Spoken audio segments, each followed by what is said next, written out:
민주당에서는 서울시장 출마를 좀 요청한 걸로 아는데 서울을 고사하시고 경기도로 선택한 이유가 있으십니까?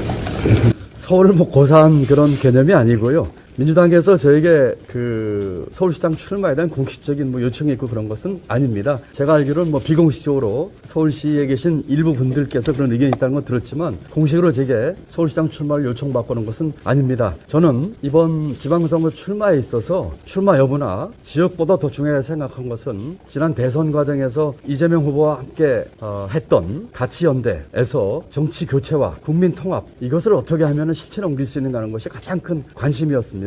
이번 지방선거 출마 결심과 경기도를 선택한 것도 그와 같은 공동선언을 함께 이루겠다고 하는 추진 과정의 일환이었고요. 경기도를 선택한 것은 아까 발표에서도 말씀드렸다시피 경기도가 바뀌면 대한민국이 바뀝니다. 더 크고 또 대한민국 인구, 경제, 산업, R&D 투자 4분의 1을 갖고 있는 대한민국의 압축판인 경기도를 바꿈으로써 저와 또 이재명 후보와 함께 했던 정치 교체와 국민 통합 이런 것들을 이루는 발판으로 삼겠다는 말씀을 드립니다. 구체적인 정책면에서요. 우리 어디 신문에 보니까는 윤석열 당선인께서 재건축 재개발 규제를 풀자니까는 안정세를 보이고 있는 부동산 가격이 다시 급등할 들어서 우려에서 딜레마에 빠졌다 이런 보도가 나는데 그 경기도 지사가 되신다면은 아마 그런 재개발 재건축 이런 허가권을 아마 많이 권한을 해놨을 텐데 여기에 대해서는 지금 부동산 공급을 하자니 이재명 후보님께서도 재개발 재건축을 풀어가지고 뭐 이렇게 부동산 공급을 확대하겠다는 공개를 하셨는데 그러면 또 이렇게 지금 안정세를 보이던 부동산 가격이 다 이렇게 급등하고 딜레마에 빠질 것 같은데 여기에 대해서 좀 어떻게 좀 집중하실 겁니까? 부동산 정책을 만드는 거는 오케스트라 지휘자와 같습니다. 다시 말씀드리면 여러 가지 악기를 다 같이 조화리도록 해야 되는 것이거든요. 공급 확대를 했을 경우에 나올 수 있는 부작용도 같이 감안해야 되고 또 여러 가지 금리라든지 또 전체적인 경기 상황까지 같이 감안해야 되는 오케스트라 지휘자 같습니다. 저는 경제정책을 총괄했던 경험을 살려서 이와 같은 모든 것들을 함께 볼 것입니다. 공급 확대 필요하지만 또 경기도는 또 지역별로 조금 더 앞서 나가야 하는 것도 있어야 될 것이고 또 집값 안정도 필요한 것이 있기 때문에 여러 가지 재반 사항을 고려해서 종합적으로 누구보다도 잘 추진할 수 있겠다 이렇게 말씀드립니다. 오늘 바로 성남으로 이동하시잖아요. 예. 성남에서 어쨌든 가장 출마 선언을 먼저 하시게 된 건데 그 의미에 대해서 조금 설명을 좀 해주시고 네. 이재명 상임고문하고도 좀 연결이 있는 건지. 제가 성남으로 가는 것은 저의 개인적인 그 경기도와의 인연 때문입니다. 제가 경기도에서 처음 살았던 것은 14살 때 그 당시로는 경기도 광주군이었습니다. 제가 서울에 있는 청계천 그 무화과 판잣집에서 살다가 중학교 1학년 시절에 살다가 그 무화과 판잣집이 철거가 돼서 강제 유된 것이 그 당시에 광주 대단지였습니다. 그것이 그 당시에는 경기도 광주군 중부면 단대리였었는데 그것이 지금은 성남시 수정구 단대동이 됐습니다.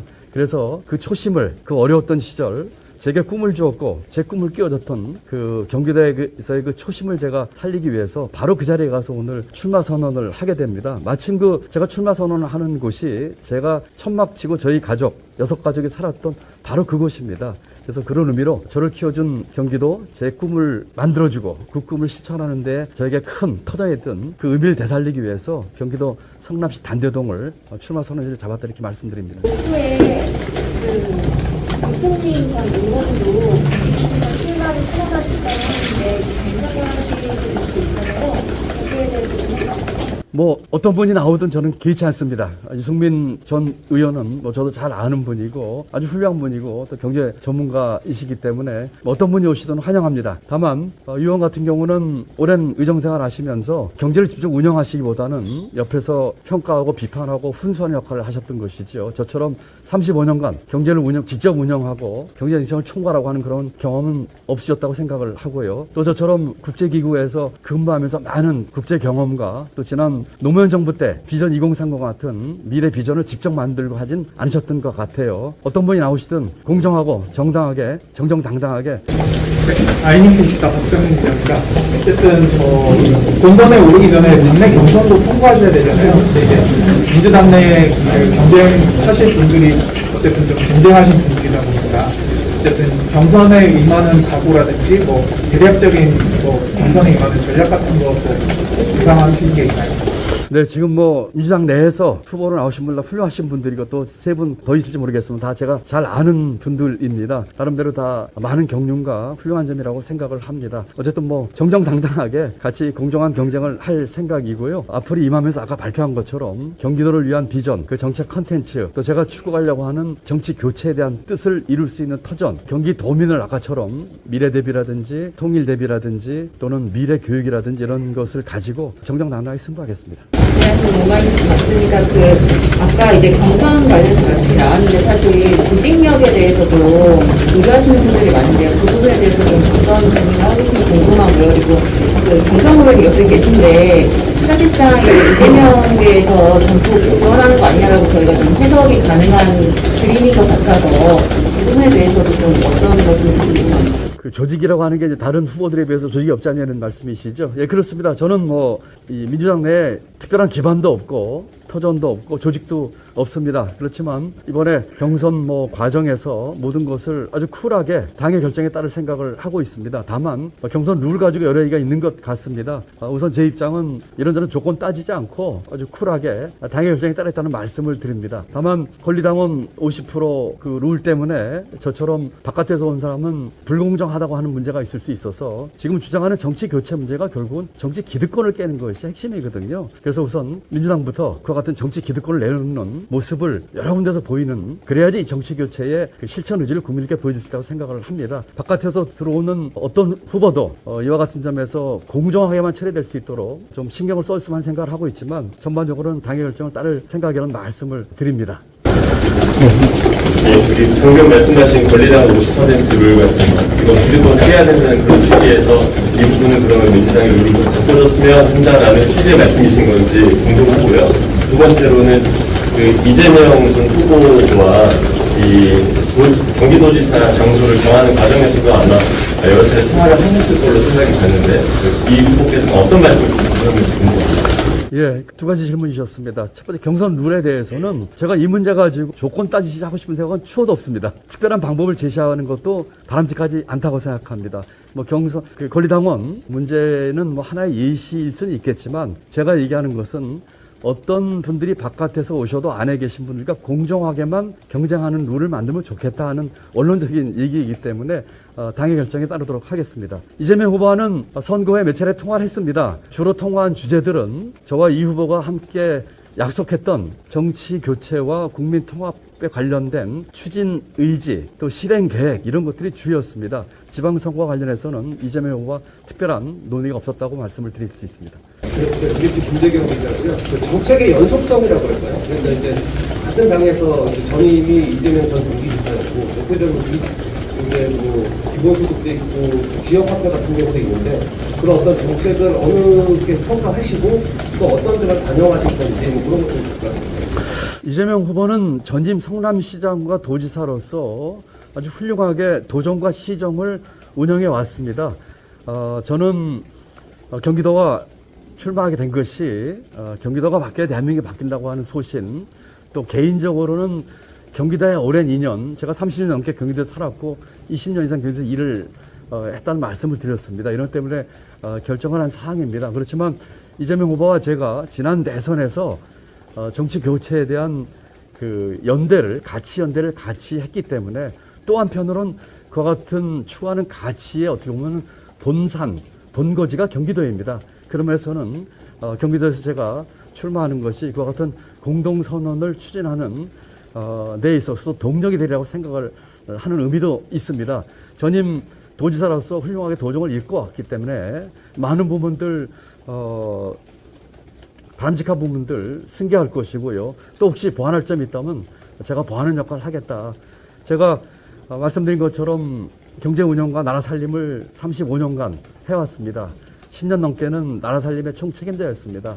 누구보다도 이 작은 대한민국 경기도의 그 도정을 가장 잘 운영할 수 있다고 자신하고 있습니다. 혹시 외부인의 일부에서 들어오는 분들한테 공정한 정치를 펼쳐줄 수 있다 이런 말씀하셨는데 지금은 권리당원 50%에 일반당원 50%잖아요.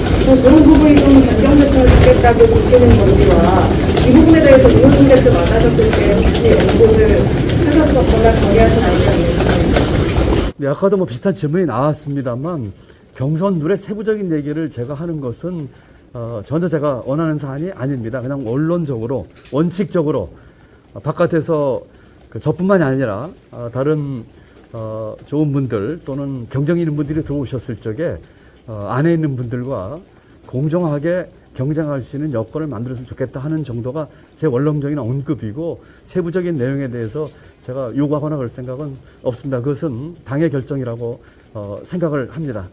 두 번째 질문이 무엇이었죠? 됐나요? 예. 네, 예. 아까 이재명 전 지사의 정책을 개선할 건 개선하고 또 새롭게 할 건 새롭게 한다고 말씀하셨는데요. 새로운 경기도를 출마 선언에서 말씀을 하셨거든요. 그렇다면 새로운 경기도는 무엇인지 말씀을 좀 부탁드리고요. 세 가지 중요한 의미에 대해서 말씀을 주셨어요. 조금 더 구체적으로 설명이 필요할 것 같습니다. 경기도의 방향에 대해서 제가 아까 5가지로 말씀을 드렸고 각각을 4글자로 제가 요약을 했습니다. 그걸 참조해 주시면 좋을 것 같습니다. 3가지 그 의미는 이런 거죠. 원론적으로 경기도는 민주당에서 반드시 이겨야 되는 지역입니다. 또 보다 넓게는 범정치 교체 세력이 반드시 이겨야 되는 선거구입니다. 경기도에서 가장 그렇기 때문에 경쟁력 있고 이길 수 있는 후보가 나와서 이 선거를 치러한다고 생각을 해서 제가 나가서 반드시 이겼다는 말씀을 드린 것입니다. 3가지 의미는 첫 번째로는 이번에 이제 출범한 지방선거 3주 전에 이제 새 정부가 출범하게 되겠죠.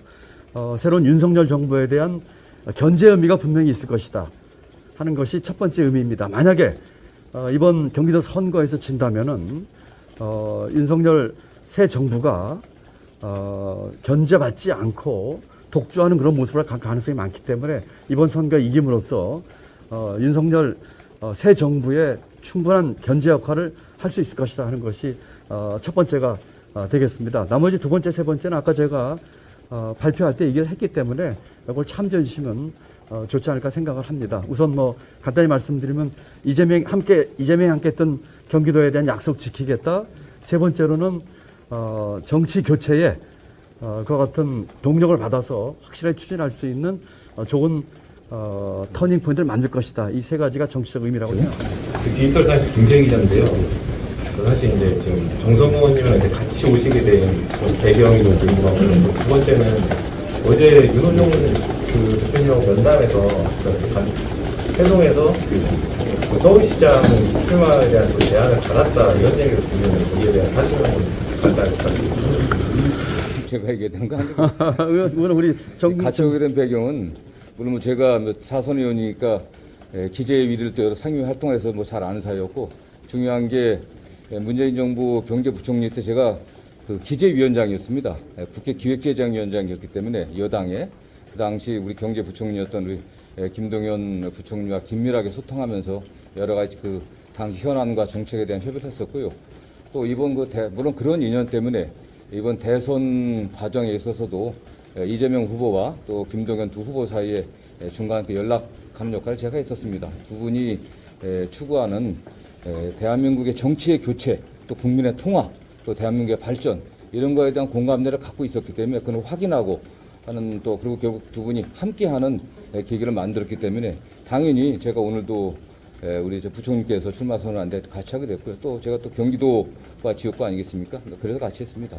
네. 그다음 우리 정 의원님 대답으로 가름하고 어제 윤호중 대표와는 점심을 같이 하면서 여러 가지 얘기를 나눴는데 크게 2가지 골자였습니다. 하나는 양당 간의 정치 교체 추진 기구를 공동으로 만들자는 얘기를 했습니다. 그래서 공동 추진위원장을 윤호중 위원장과 제가 맡기로 했습니다. 그리고 앞으로 이것을 어떻게 운영할지에 대한 논의를 했었고, 권력 구조를 개편하는 개헌, 또 선거법과 국회법 개정을 포함한 정치 개혁 문제, 또 앞으로 금방 코앞에 닥친 지방선거에 있어서 그 선거제도 바꾸는 문제, 이 세 가지 등을 포함한 주제들을 빨리 좀 추진하자는 그런 얘기와, 두 번째로는 합당과 관련돼서 실무적인 협의를 바로 한다는 그런 얘기가 있었습니다. 그것이 주골자였고, 서울시 상황을 제가 뭐 정식으로 서울시장 후보로 제안받거나 한 것은 전혀 아닙니다. 뭐 가볍게 그 전국 지방선거에 대한 얘기는 나눴지만 제게 서울시장 출마를 공식 권유하거나 하는 사실은 사실이 아니다, 이렇게 말씀드립니다. 네. 한번 마지막으로 한번 더. 정치 교체회장 말씀을 많이 주셨는데요. 경기도민을 위한 생활정치 아까 말씀 주셨는데 혹시 좀 구체적으로 좀 소개해 주시면. 그 제가 5개의 그 경기도의 비전을 4글자로 요약한 것 중에 이제 보면은 그 민생에 대한 얘기가 나와 있습니다. 교통망 문제도 있고 주거권 문제도 있고 또 복지 문제도 있기 때문에 그와 같은 것들은 정치 교체 문제는 어떤 정치적 리더십으로서 하는 얘기지, 가장 중요한 것은 경기도민 여러분들의 민생, 삶의 질의 향상, 또 촘촘한 복지, 이런 것입니다. 제가 경제부총리까지 하면서 이와 같은 경제, 복지, 교육 이런 문제에 대해서 누구보다 많은 경험과 역량을 가지고 있기 때문에 우선 첫째로는 경기도민과 경기도정을 살피는 것, 경기도민의 민생과 삶의 질을 올리는데 역점을 두겠습니다. 구체적인 내용은 앞으로 차근차근 공약을 통해서 발표할 것이라는 점을 이해해 주시기 바랍니다. 네. 자, 이제 마치도록 하죠. 이 정도로 할까요? 네. 감사합니다. 감사합니다. 수고하셨습니다.